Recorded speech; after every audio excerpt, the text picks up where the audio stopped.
Kaivalya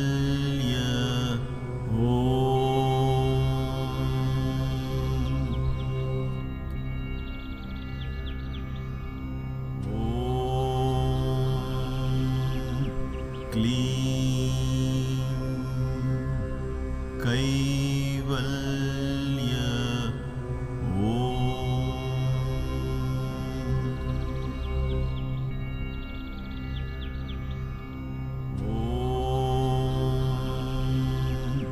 Clean Kaivalya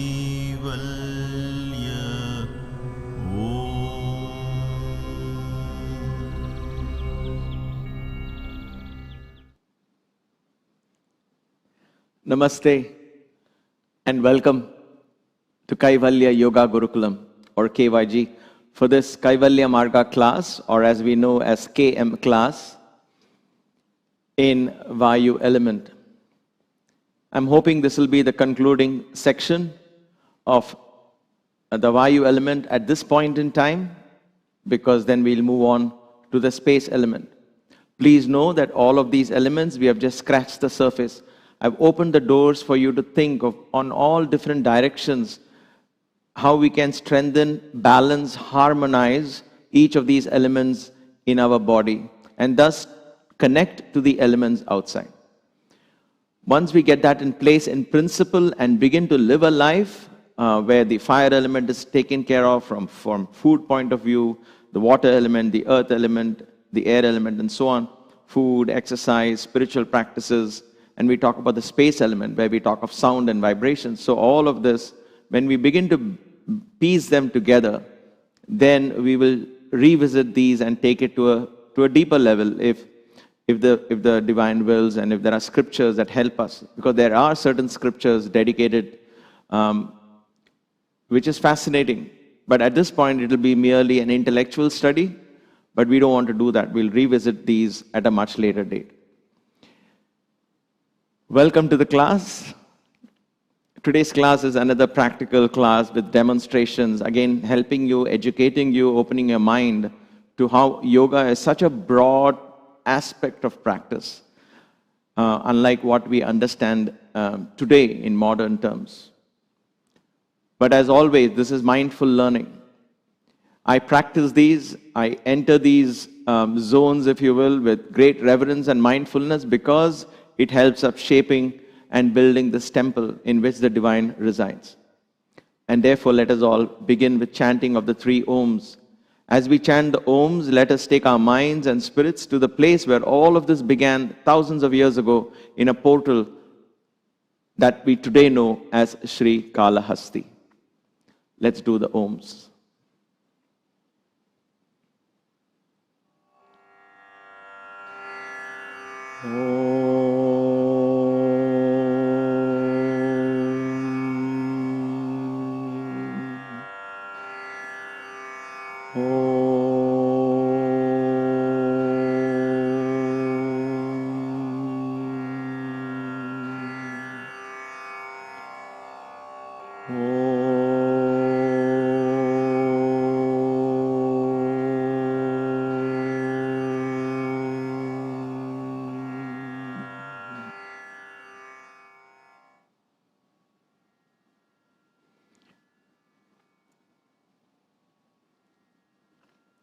So in today's class,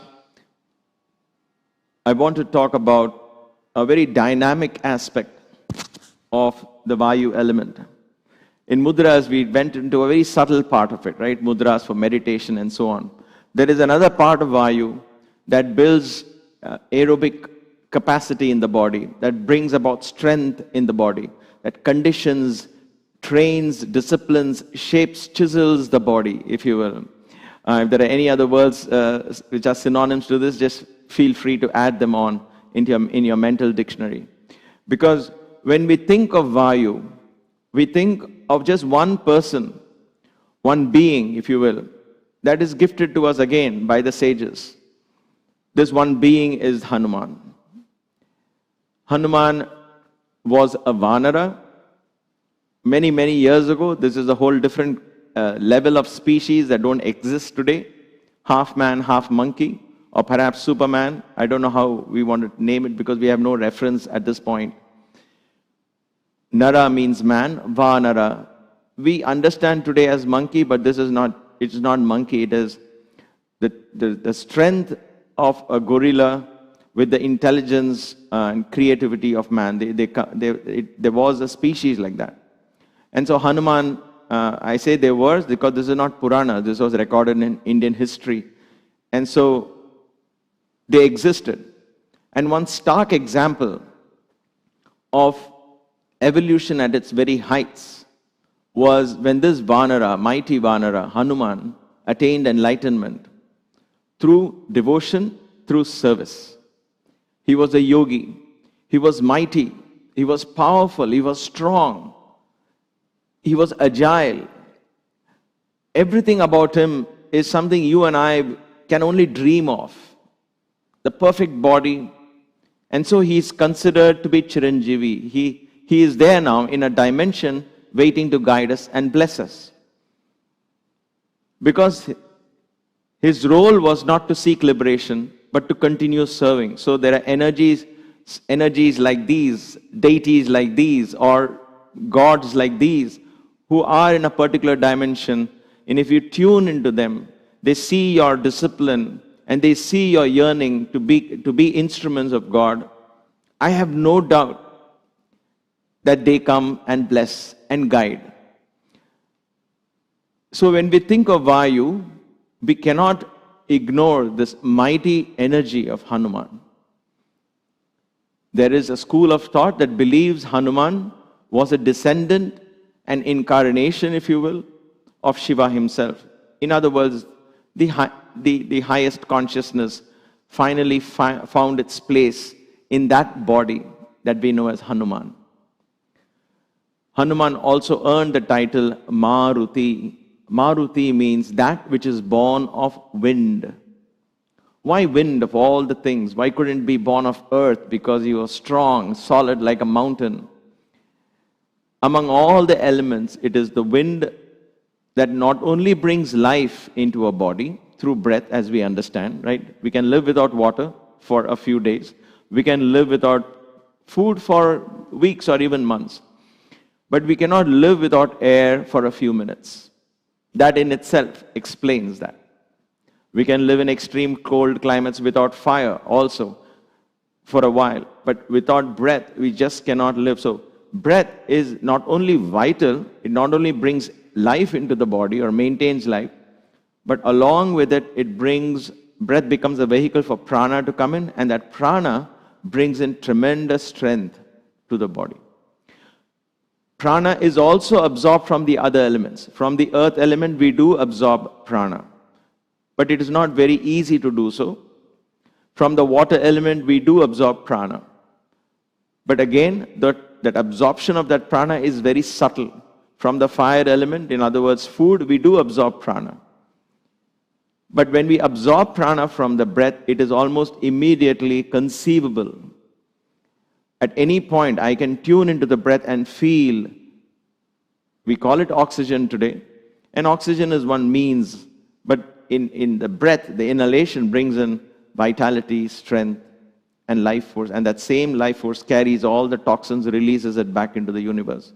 So that is a physical exchange of gases that take place. Oxygen goes in, carbon dioxide comes out, but prana goes in and prana comes out. So there is an exchange of intelligence that also happens. That's why in a couple of classes earlier I said within the breath lies the mind, within the mind and so on.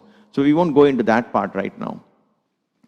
The concept of prana is therefore, when it not only brings life, it brings tremendous vitality, strength, vigor, youthfulness, health, longevity, all of that into the body. Your skin doesn't become old, you feel young, you feel light, okay?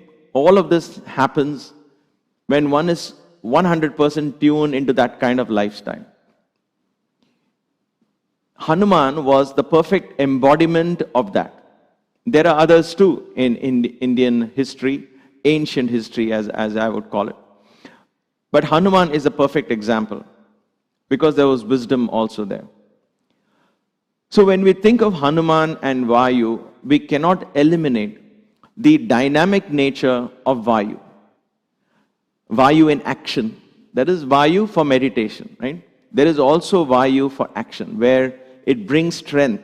It builds up the aerobic capacity in the body. So when the body is called to serve, the body is ready to serve. When the body is called to meditate, the body is ready to go within and be still and meditate. And therefore, in today's class, I want to touch upon the various aspects of aerobics or aerobic conditioning that are available to us. Most of these is what I practice, and so I will share these with you. These are not, by no means, these are going to be comprehensive. There are so many exercises today that are available for people to build aerobic capacity and strengthening the muscles. Strengthening the muscles is not different from the Vayu element. It goes hand in hand. Think of a rubber tire.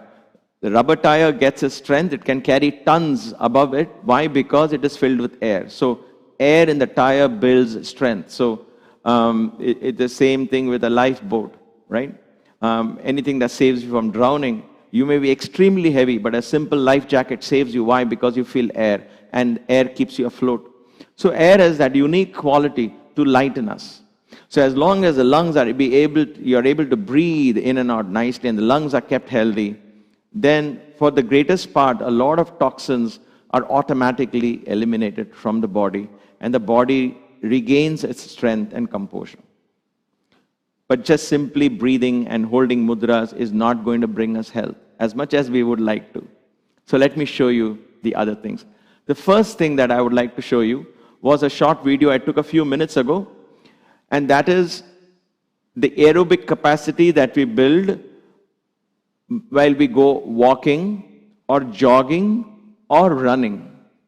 Okay? It is still very cold, and it has been raining incessantly, and it's going to rain again the whole day tomorrow. I didn't get a chance to go out and do this video, but we do have a treadmill at home, and I'll just give you a glimpse of the kind of exercises that you can simply do. It's an 8-minute video, I guess. So it will show you what we can do on a treadmill that helps us build aerobic capacity in the lungs. You can replicate the same thing on the roads as well.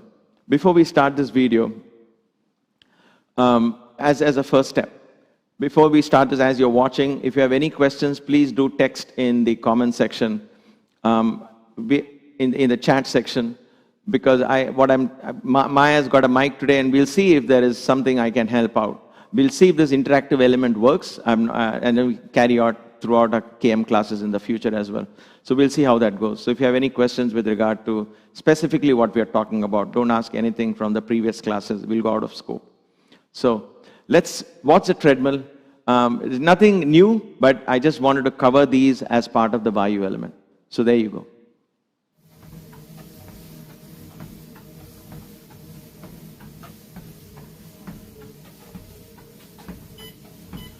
All right, so treadmill is another beautiful way to increase the Vayu element, strengthen the Vayu element, the lung capacity, and it's pretty common sense, right? That's why it's called aerobics. So let us see how some simple tips for people who go for walking. Now I am walking as I'm talking, but this is hardly an exercise for me, right? Because this is a very, very slow speed, and I'm able to this is called more or less strolling. It's not really walking. So ideally what I want to do is I want to increase the speed. Of course, there is something called warm up, and you wait for the body to be a little warm, but then you go for at least 2 or 3 speed, so that now I'm getting a little bit of brisk walking that I'm doing. Now if you have a treadmill, and if you're doing a treadmill at home, then there are 2 things. One is speed and one is incline. Now, in order for the treadmill to replicate or come close to actual roads, you have to increase the incline. Keeping the incline at 0 is of no use. You need to keep it at least at 2 or 3. So I'm going to hit 3 here, so the incline comes up.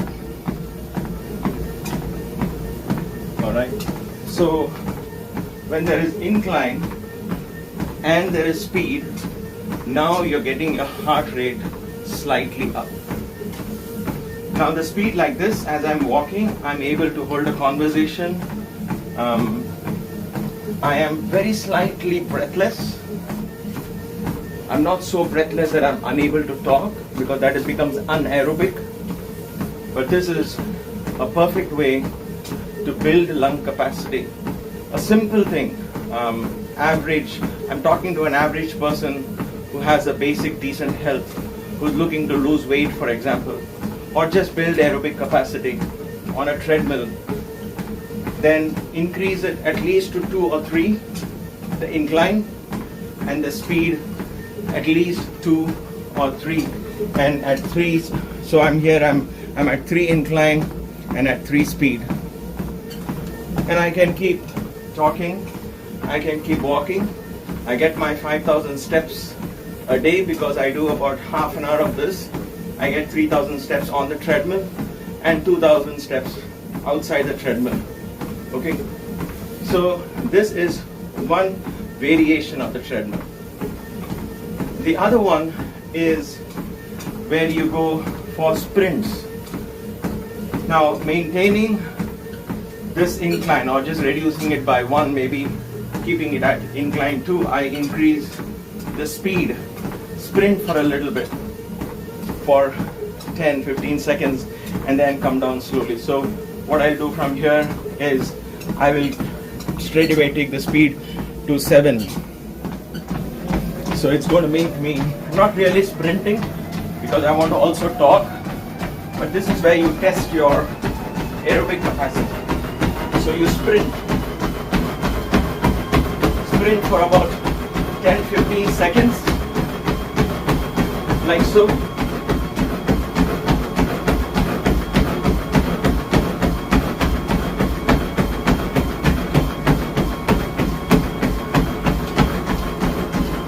And then come back to walking.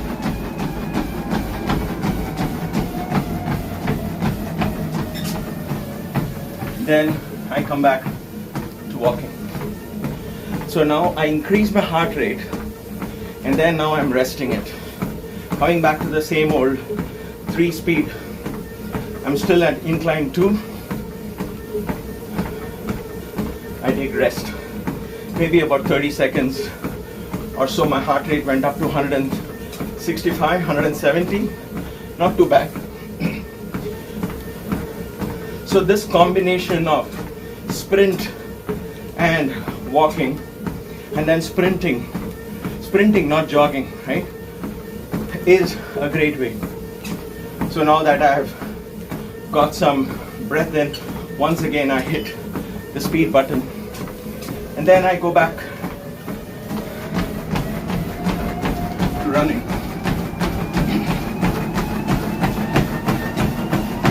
I go fast.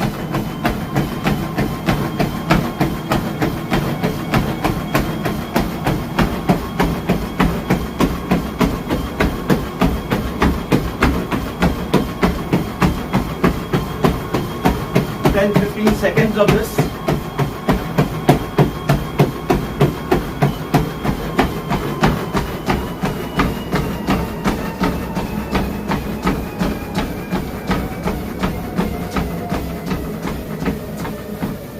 And then again, I come back to running. Now you see I am breathless. That's good. My heart rate is about 160. For my age, it all depends on age, fitness, and so on. So this is one variation.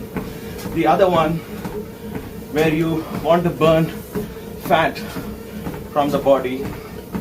This sprinting and walking, by the way, increases the aerobic capacity of the lungs. A great exercise to build Vayu. The other one, where you don't exercise the aerobic capacity because the body doesn't burn carbs for fuel here, it starts burning fat, is slow jogging. Just a slow slow jogging.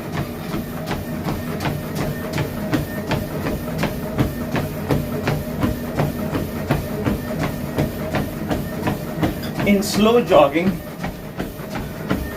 you don't stop and start unless, right, if you're getting off your couch rather, then you may find even this difficult. So you may have to stop, walk, again come to slow jogging. All of this is part of training. But once you're into this, then something like this you could do for 15, 20 minutes. Steady, steady, slow. This burns fat in the body.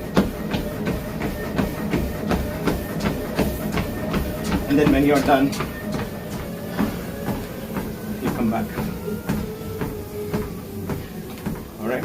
This was a short demonstration for how we can use treadmills at home. I strongly suggest, if you have a treadmill at home or your access to treadmill, please do that. Otherwise, go do the same combination of running, sprinting, walking. That builds aerobic capacity. You want to get the heart rate up fast and then let it slow down. Up and slow, up and slow. And then the other one is slow jogging. You can do these on different days. But even if you do 15, 20 minutes, 30 minutes of this workout 2 or 3 times a week, in addition to yoga and other general casual strolling, walking with friends and all of that, if you add on to this, it goes a long way in building the Vayu in your body. Thanks for watching.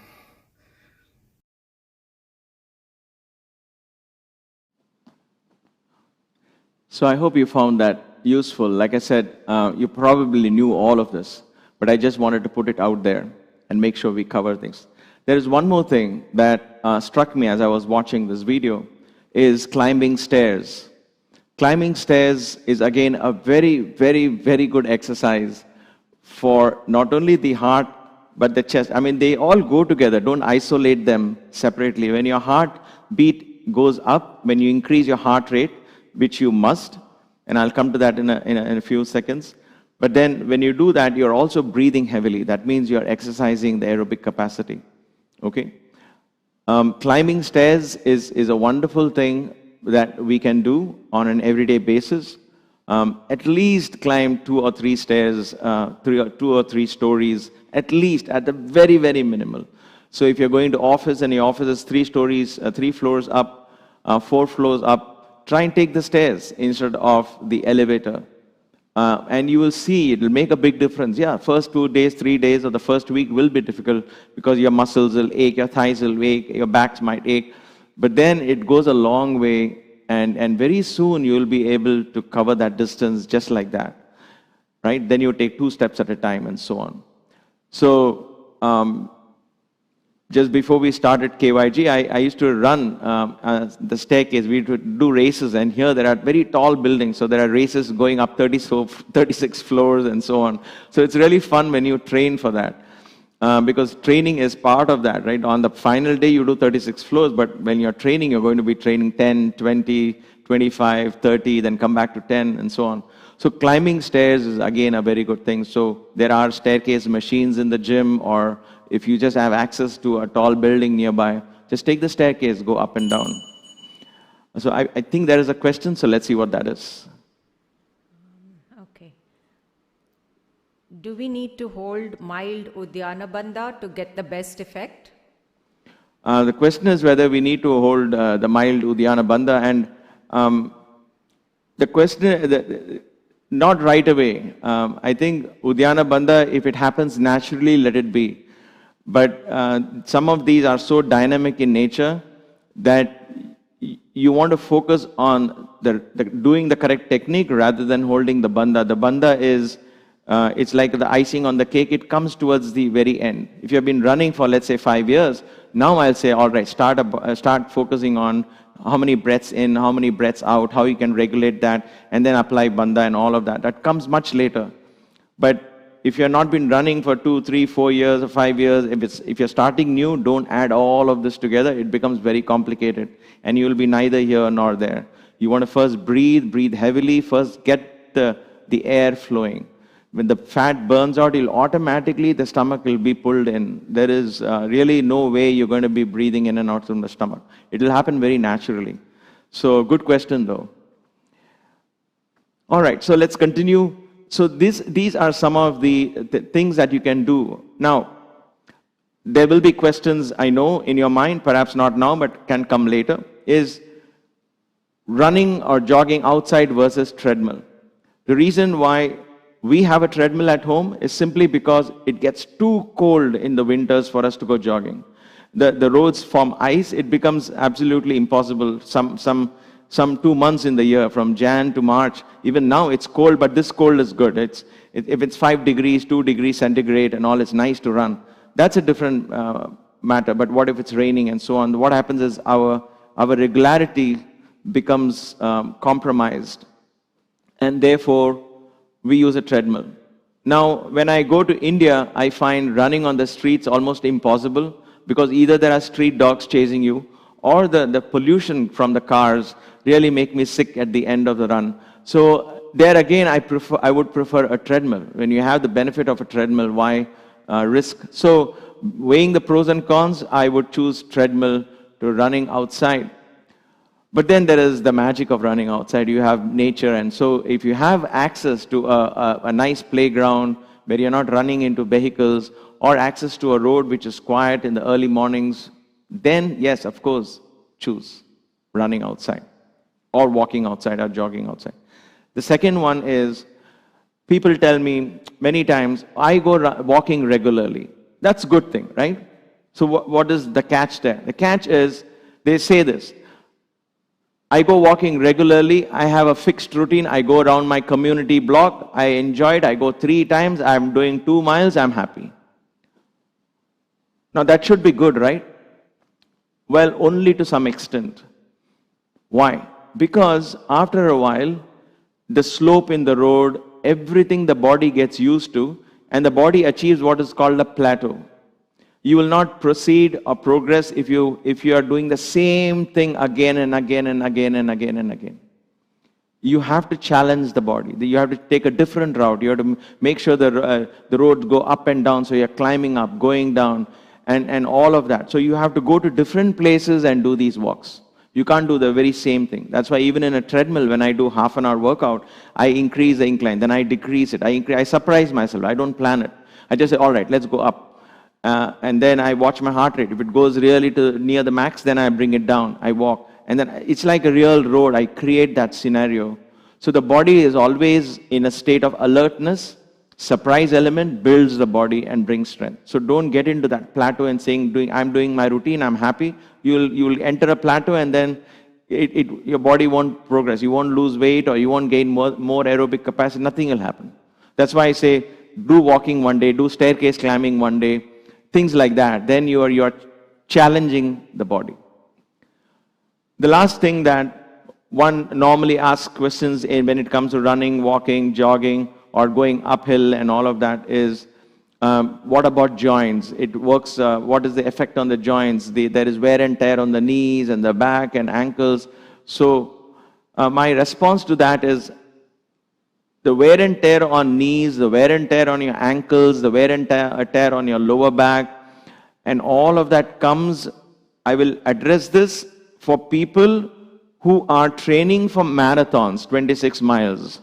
And more, ultra marathons, 40 miles, 50 miles, 100 miles. Those are extreme cases, right? I'm not talking to those professional runners. Because they are extreme now in their running, it's possible they will face those problems. For normal people like us, I did train for 3 marathons. I've run 3 full marathons and a couple of 200-mile relays and so on. So I know what I'm talking about when it comes to that kind of training. So there the body does have a wear and tear. But I'm not going to address that, because that needs to be addressed at a different level. For normal people like you and me, honestly, I wouldn't be worried about the wear and tear. It will not happen if you do 15, 20 minutes or half an hour of jogging or sprinting or running. 3 times a week. The wear and tear is going to be very minimal, so you don't have to worry. You have to, of course, use common sense. If you are doing it for losing weight, don't straight away go for a sprint first thing on the very first day. You won't be able to even get up from the bed the next day, right? So you have to walk, run, slowly train your body, the muscles, and so on. As far as the wear and tear, as far as the pain and all of this is concerned, that all comes because of inflammation. And that is caused 80% by diet. And by diet alone, you can completely eliminate or almost eliminate 90% of that inflammation problems in joints and backache and all of that. So that is again out of the scope of the discussion. So don't worry about wear and tear of the knees and joints and all of that. Begin to move. We evolved this idea of short sprints and stopping is what you and I evolved over millions of years. Because we would run away from a wild animal, quickly run and climb a tree. We never went jogging for very long distances. That was also meant for only messengers. Messengers who would carry messages from one kingdom to the other kingdom. They would go running. Even that changed to horses and so on. But that is for exceptionally a small number of people, or people who train for armies and things like that. Gladiators and sportsmen and all of that. But for most part, we never did long distance running. So jogging for long will help, but not too long again. If you can do 5 kilometers jogging, that's very good. For general health, it's perfect. You can maintain that. But choose different routes to do that 5 kilometers. So you're doing the distance is the same, but the routes are different. But what is very important is it's very natural to us to sprint short distances and then walk. Sprint and walk. So that builds aerobic capacity, that builds the strength in the heart region. Okay, so that is as far as that is concerned. Please see if you can incorporate that. It is not outside the Maruti idea of the Vayu, because when we build aerobics, we are able to breathe. When we are breathing more prana comes into our body. That's how you got to see it.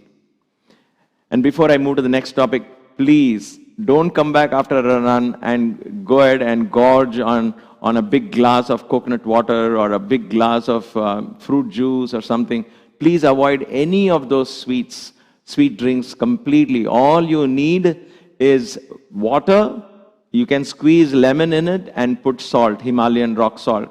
Put salt in it. What your body needs, because your sweat is sodium, not sweet. Don't put sugar in your body, because all that hard work that you do, you kill it with just one glass of that sweet drink. Not after food, not any time. Don't say, oh my gosh, I lost glucose, I need glucose. No. I have to still make vlogs on that. We'll work on that separately. But please don't do that. What your body is now asking for is electrolytes. Drink water. Coconut water, if that coconut is what is called the young coconut, it should not have coconut inside. There should be no flesh inside. It is very less sweet. It's more salty actually in taste. If you can select coconuts like that, then only you can drink coconut. Otherwise, don't touch coconut water. You have to go for what is called young coconut. I used to have that in Trinidad. When I went to Kanchipuram, I made special requests for these people to get me that young coconut. It's difficult to find them. You have to ask the guy, give me a young coconut. He will say it's not tasty. You tell him, yes, I'll pay you, don't worry. I want that young coconut without the flesh in it. Because that is the coconut that has the maximum prana. The moment coconut has a lot of flesh in it, it becomes sweet. Just like any fruit, once it passes its prime, it becomes very sweet, then it is pure sugar. You just feed it to the animals. Please don't use your body as a trash can for overripe mangoes or chickus or apples or any fruit. And coconut water comes with that. So my general suggestion is don't take coconut water. And especially if it's packed in a carton, make sure that you don't really trust it. I keep that for emergencies. But of late, for the last 6 months or so, I've not even had that at home. So you really don't need that kind of electrolyte. All you need is salt, Himalayan rock salt, and maybe a little bit of lemon in it, or pudina, or mint, or something. Just make it tasty and just drink it. Slowly sip it after your workout. That's all that you need. Okay, for all of these, any of these workouts. So that is as far as the treadmill running. I put that separately as the aerobic, as we call it in these days, aerobic training. The other one that I want to talk to you is what is called the stula kriyas. Stula kriyas.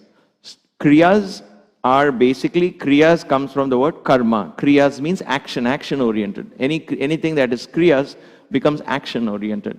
And action oriented means what? You are using your body, you're physically doing something, and therefore you're increasing the aerobic capacity. Stula kriyas are, stula is gross, that is very visible, very evident, very physical in nature. So stula kriya is kriyas that are combined with asanas. There are many things that some of them are popular, like the sun salutations. Let me demonstrate that.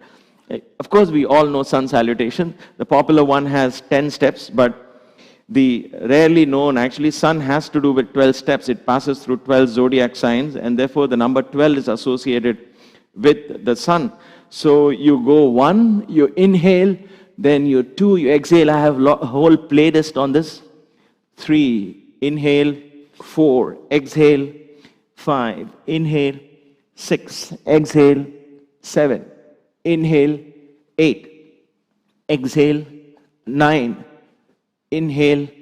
10, exhale. 11, inhale. 12, exhale. So each of this is asana. So when I combine these asanas, one to the other, please check out our playlist, Learning Surya Namaskar, I think, or Learning Sun Salutations. I have taught for people to do with the chair at the same thing. So the same thing you can do with, let me grab a chair. You can do with a chair. If you're, for whatever reason, if you're not able to do it, for age or fitness level, so come down, instead of, you go up like this, gentle, come down, hold the chair. Then take one foot back, look up, go back, come down like this, go up, go back, come forward like this, then come back like this, move with the breath. So I have taught that with the chair as well. So practice those, and then you can go down to a stool, and then eventually you can do without these. So these are called stula kriyas, and there are many combinations. In fact, when I talked about this pose in sun salutation, it's called Ashwa Sanchalasana. Ashwa is horse. Sanchala is moving, the moving horse. Asana, Ashwa Sanchalasana. Now, when I met my teacher, yoga teacher in Puttaparthi, he said, Ashwa Sanchalana, you're talking of a moving horse, and you call it an asana. There is something not right about it. Ashwa Sanchalana is moving horse, right? Galloping horse. So Ashwa Sanchalana is a kriya, it's not an asana. But we call it asana just for reference purpose. So what is a kriya here you can do? You breathe out, you go. You gallop like a horse. So you do Ashwa Sanchalana kriya. Faster, slower. Inhale, exhale, inhale, exhale, inhale, exhale, right?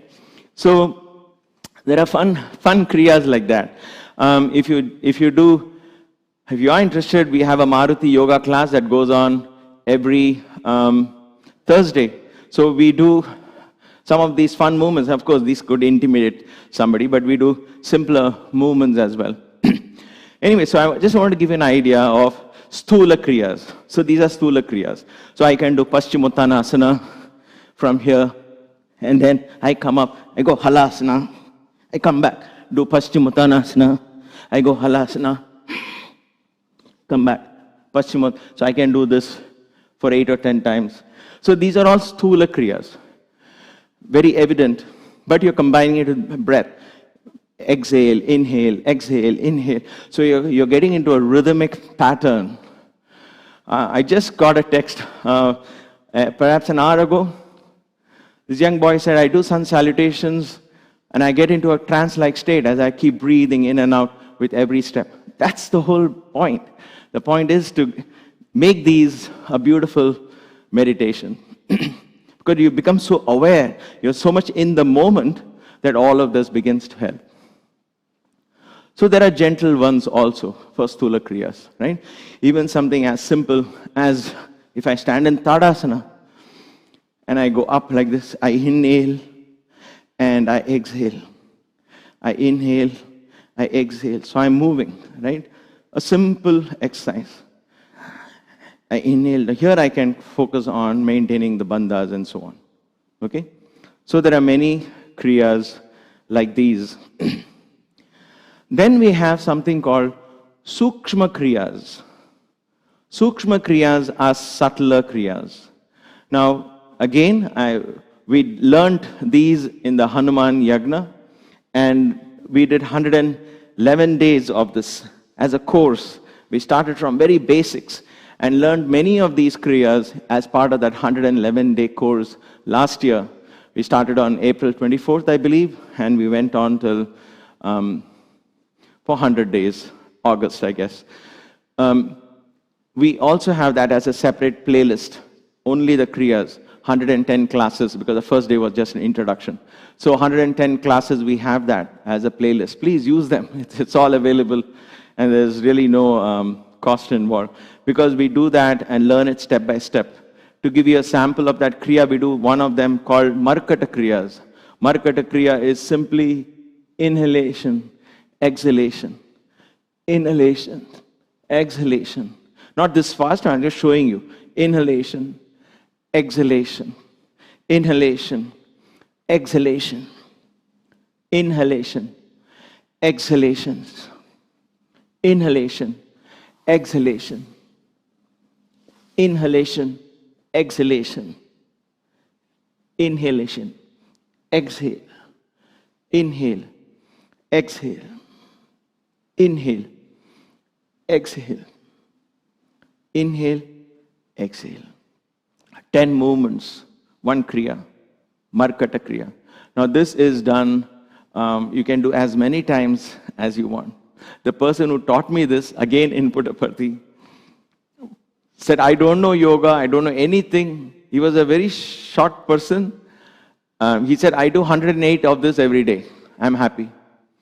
I tried it for a few days. It was too boring for me as a young boy, just sitting and doing 108. But believe me, it just really puts you in trance. Sometimes I just do 12 of these, 12 cycles of these, 10 steps into 12. By the time you are in 12, you finish 12 and you sit, you want to go deep into meditation. So some of these kriyas are very trance-like and very powerful. So Markata kriya is one of them. Bhastrika that we do, that we also learn, that is also one of them, where you go and you create a storm around you, and you're in the center of that Vayu tattva. And so you're creating that air around you. So it's a very powerful exercise again. So these are called sukshma kriyas, and there are again many of these.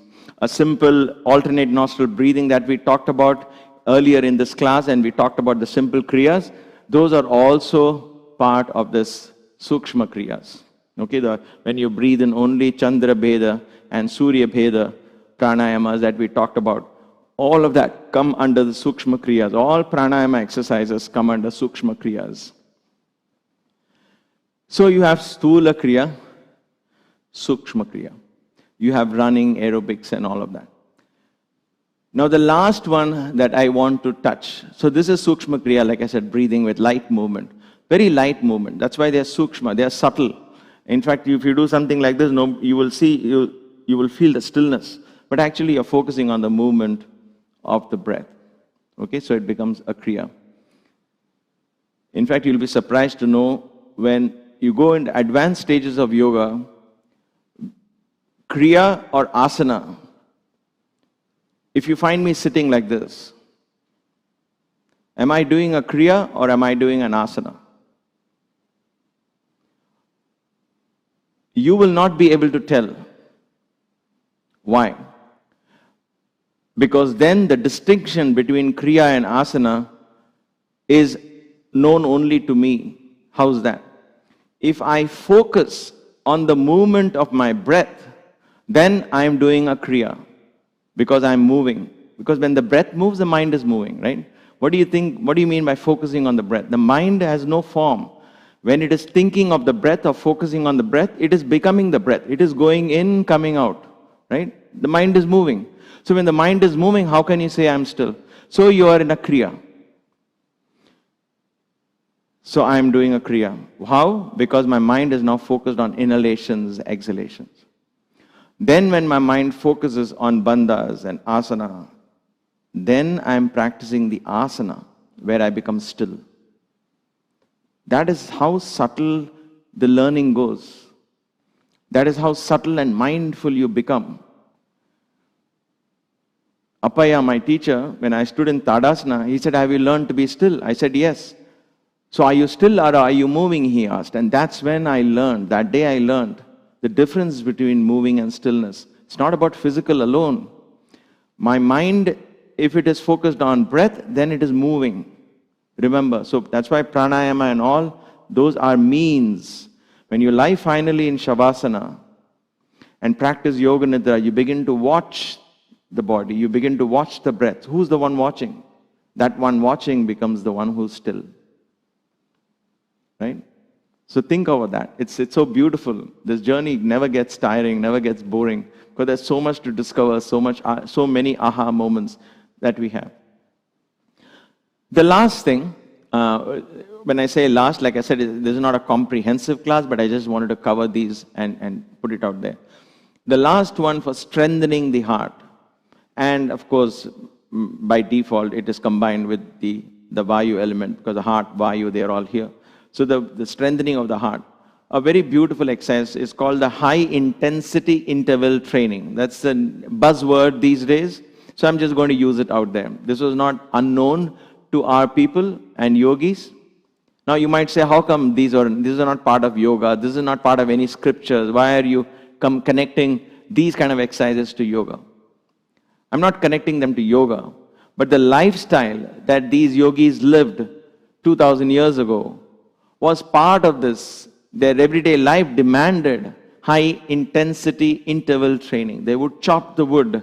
When they are chopping the wood for firewood that they have to build on almost on an everyday basis to cook food in the house, then they are doing what we are calling high intensity interval training, right? They would go to the river, fill pots of water and bring it all the way, milk the cow, wash the cow, take care of the dairy. So if you think of a lifestyle, then you don't need to do these separately as exercises. Walking, running, jogging, climbing hills, going down, all of this was part of everyday life. So they didn't have to sit and write a book on it or a technique on it. But what they wrote about is how to still the mind, how to practice going within, and thus form the yoga. And even in the most oldest scriptures of yoga, there are only 12 or 15 asanas, not more than that. And then later on came more and more asanas. Okay. So I want to emphasize, by doing these, we are actually simulating lifestyle of our ancestors. Since we don't need to live that kind of lifestyle, we don't need it today, right? How do we then use it for our benefit? We practice these kind of workouts. So high intensity interval training, one of them we already saw in a treadmill where you sprint and you walk, sprint and walk. So what happens when you do something, you increase the heart rate. And then for a few minutes, for not a few minutes, for maybe 20 seconds, 30 seconds, you pump the heart up. Your heart is hitting hard. And then you wait, you pause, take 45 seconds, do something else like walking, jogging, or just simply rest. Let the heart rate come down. And again, go into that. Okay, so let me show you some examples. For those of you who are young and adventurous, let me start with the simplest. If you say, I don't have any of these fancy equipments, I don't know what these are, simplest thing you can do is skipping or jumping. It increases your heart rate and then you stop, right? Again, you have to, of course, consult your physician if you are having any medical issues. So don't do any of these. None of these are advices that you should do. I'm just for educational and creating an awareness purpose. So simple thing like jumping on your toes. How long does it take to do 100? Just watch. 1, 2, 3, 4, 5, 7, 9, 10, 4, 5, 6, 7, 8, 9, 20, 5, 6, 7, 8, 9, 30. See how simple it is? 40, 50. That's it. So I can just go on and you can do 100. 70. Even before you know it, I've done 80. Go for 19, 4, 5, 6, 7, 10. That's 100. Just a few more in case I counted wrong. There you go. How long did this take, right? Then I wait. I'm going to pause. My heart rate went up to about 130, 135. So I'll pause, I'll walk. Nice. I take 30, 40 seconds. Then I feel, okay, not bad. I can go again. Then once again, I go and repeat another 100. Now, do you have to start with 100? No. You can start with 25. Walk. The first day, if you have never done this for a long time, you will be breathless. Stop, walk. Take 2 minutes rest. Come back again and do it. But do 5 or 10 of these. The whole thing will barely take you about 6, 7 minutes. That's all you need. But the benefit is phenomenal. Your heart begins to pump. A lot of blood flow is increased. You're breathing more. A lot of prana is generated. So don't underestimate the necessity of these. Simplest exercises are most profound. You don't need fancy gym equipments. In the house you can if you want, as for variety. Or you can just jump one and then jog. Or you can do jumping jacks. Anything like this you can do, right? Or you can do this funny kind of jumping jacks. So all this simply to be on your toes, so you feel light and vigorous. Think of Hanuman. He was light on his feet. He could jump from one place to another, right? That is the energy you need. So this is one simple exercise without any equipment. We do these as part of the Hanuman Yoga. Again, if some of you are interested, if you're just watching these or come across this, think of Hanuman Yoga that we do, where we do Hanuman Dand. We do what, I think these days they have so many names, dive bombers and this and that. But it's an ancient exercise for wrestlers. So you just go downward dog to upward dog. Downward dog to upward dog. Very simple. You can just keep going. Go on doing this. But this is not for everyone, because you need arm strength to even begin to do these, right? But jumping you can do, and so on. So there are many ways. So when you do this, your heart rate goes up a little bit. Wait for some time. And then do more of these. There is another one that's called the farmer's walk. I like these. I just play with this. Farmer's walk is a farmer carrying 2 buckets, right? He carries 2 buckets. So I have these 2 weights. Right now, just for demonstration purposes, I just put a 30-pound on each of them. So I have 60 pounds. Now I will simply walk up and down with it. I simply walk up and down. Okay? All I do is walk. I just walk up and down. That's all I'm doing here. It strengthens your forearms because you're holding weight. It strengthens the grip in your arm. So for fun, what we do is I keep it on one end. Anytime I cross this yoga mat and go to my bedroom, I take that and go and keep it there. Next time I'm walking back, I'll carry this and put it there. So it doesn't have to be a strict time of the day, some of these exercises. You can just grab it and walk around. Of course, you have to be careful that you don't hurt your back because you're carrying weight, right? So something like this, what happens is, if you do it as an exercise, then you will notice that this again, even if you walk up and down, it spikes your heart rate gently, not too much. And then you keep it, rest for some time, again carry it, walk around. Now you can mix this with Namasmarana, right? It becomes beautiful. And then you have the other one that I do as warm-up every morning. This is again a lighter weight, just for demo purposes. I don't want to take a heavier one. So these are called kettlebells. So a very nice way to get your heart rate up. And this I strongly suggest you learn from somebody. I'm not teaching these. It's not a technique class. If you're interested. So you're simply, it's heavy. This is about 35 pounds, not very heavy. But what I do is simply keep swinging it. I'll do it for 20 seconds. And then I start breathing heavy.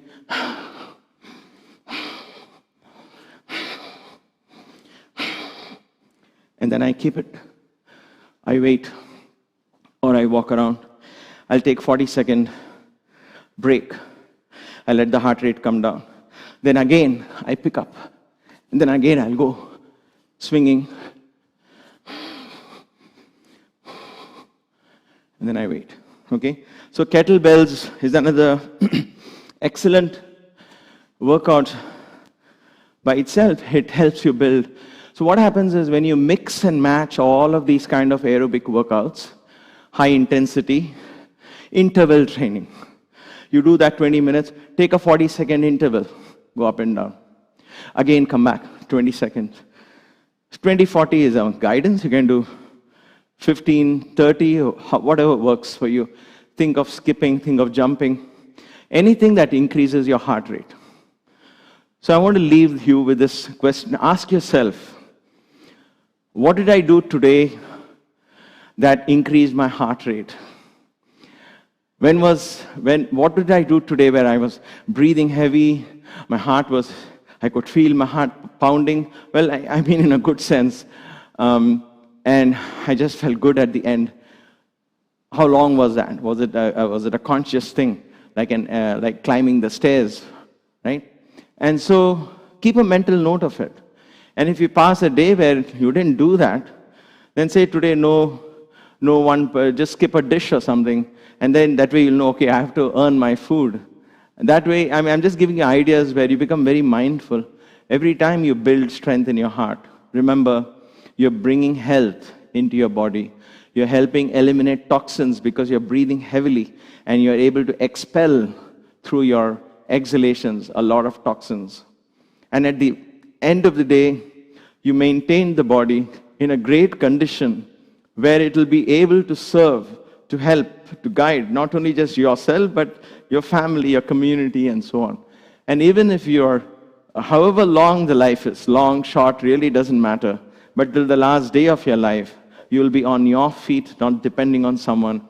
You will be healthy, happy, and more than anything, you'll enjoy a good night's sleep. This is the Vayu Tattva. The whole world is open when it comes to Vayu.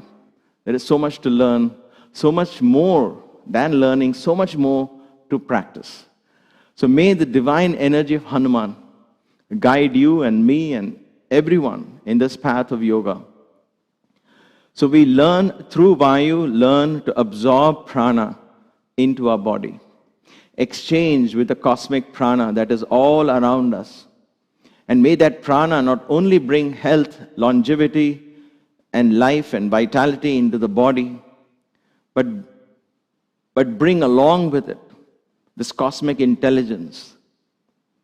And let that intelligence awaken us to that reality that all of us are part of that one consciousness, the consciousness that I call Shiva.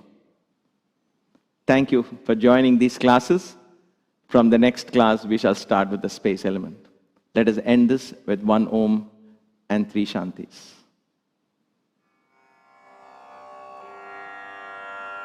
Om Shanti, Shanti, Shanti.